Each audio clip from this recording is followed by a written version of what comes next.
Muy buenos días. Muy buenos días, Alex. ¿Cómo está? Quisiera que nos explique un poco lo que se va a ver en los próximos minutos, ¿no? ¿Cómo va a ser la dinámica por la cual el Pleno del Congreso va a poner a debate estas 7 mociones de censura? El Congreso ha sido reunido como consecuencia del proceso que prevé el reglamento en el artículo 50 para la convocatoria a una legislatura extraordinaria, que es parte de lo que puede ocurrir en un periodo de receso cuando hay necesidad de debatir y de aprobar algún tema importante. Las mociones que se han presentado tienen que ver con la censura al señor Gerí, quien a la vez desempeña 2 funciones y ocupa 2 cargos por mandato constitucional, que son el cargo de presidente de la República y el cargo de presidente del Congreso, que no ha sido suspendido, eliminado, y respecto del cual obviamente tiene licencia con el objeto de que pueda desempeñarse efectivamente como presidente de la República. A partir de los hechos que todos conocemos, se han presentado estas mociones que pretenden destituirlo del cargo de presidente de la República en razón a los errores, fallas o infracciones que se advierte que ha cometido durante su ejercicio en el cargo. Como ustedes lo han señalado, son mociones que pretenden censurar al presidente de la República.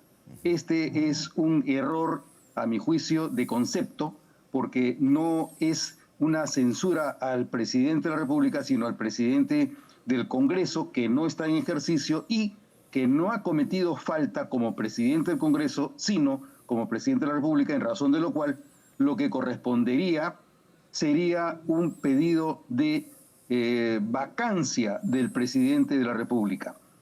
Dado que nos encontramos con el hecho de que hay 7 mociones de censura, el procedimiento regular tendrá que ser primero acumular las 7 mociones para darles un solo tratamiento dentro del debate. Una vez que se acuerde la acumulación, lo siguiente será consultar la admisión de las mociones de orden del día con las que se propone la censura al presidente del Congreso.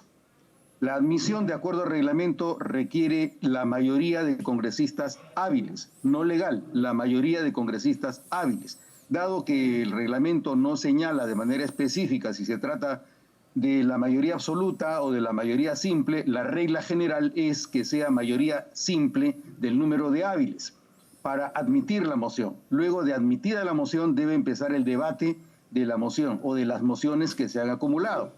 Pero en el debate cabe que se presenten cuestiones incidentales, como podría hacerlo una cuestión de orden, en la que quien la propusiera tendría que indicar cuál es el artículo que debe aplicarse e interpretarse correctamente, de manera que en lugar de tramitar la censura al presidente del Congreso, se tramite correctamente la vacancia del presidente de la República como debiera corresponder.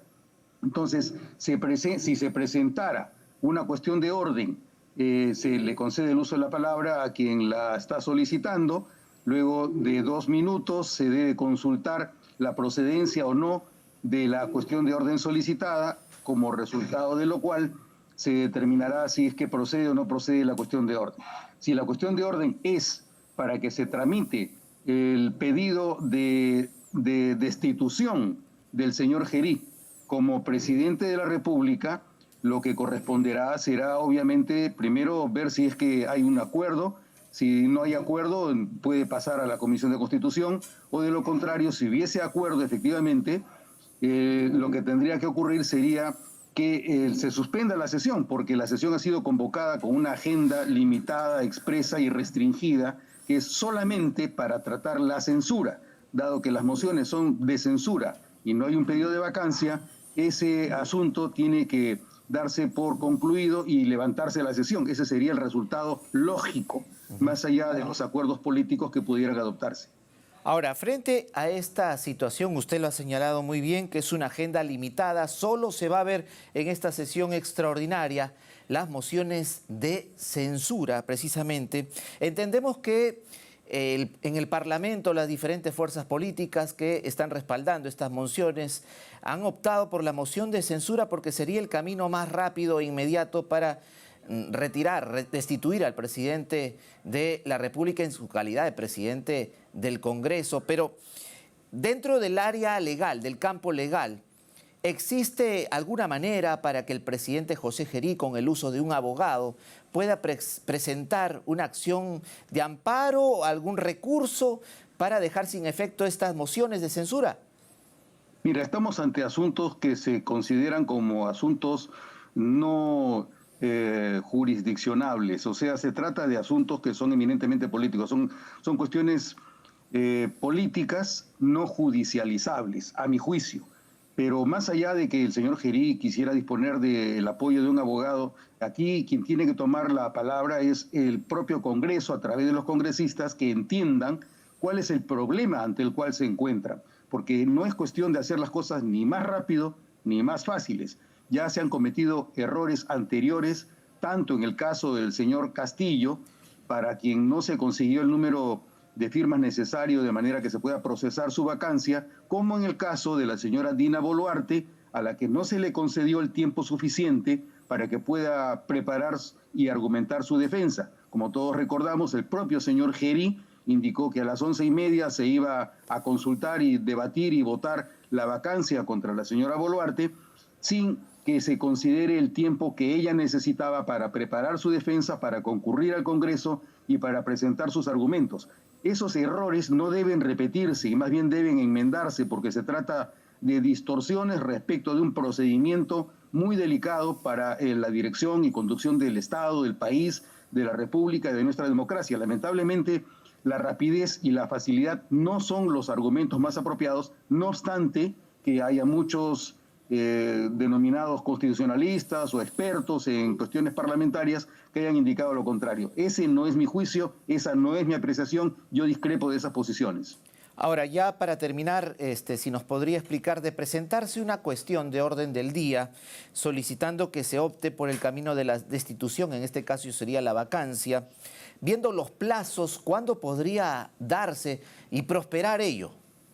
Mira, en principio, Alex, como estamos ante una agenda restringida, una agenda cerrada dentro de una legislatura extraordinaria, probablemente si es que prosperara la aprobación de esa cuestión de orden, no cuestión de orden del día, cuestión de orden, tendría que levantarse la sesión, porque la sesión se ha convocado solamente para ver la vacancia. Si es así, una de dos, o se consiguen las firmas para corregir el procedimiento, o de lo contrario, y por lo tanto conseguir otra legislatura extraordinaria con ese fin, de lo contrario, esperar hasta el día 1 de marzo, en el que cabría consultar esas mociones con las que se solicita la vacancia del señor Gerí como presidente de la República. Entonces estaríamos hablando de que esta habría sido una maniobra frustrada porque no se ha estimado correctamente el procedimiento que corresponde para vacar al presidente de la República.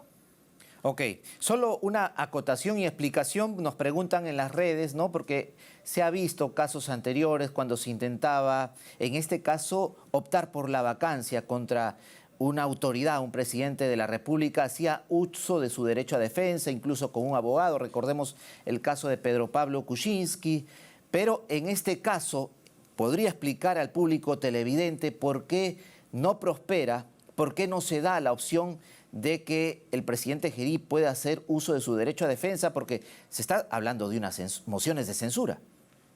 Mira, en principio el trámite es muy diferente en cuanto a la vacancia y a la censura. La censura contra un miembro de la mesa directiva supone que hay una objeción seria, grave y delicada en la que el Pleno debe resolver las cosas de manera sumaria.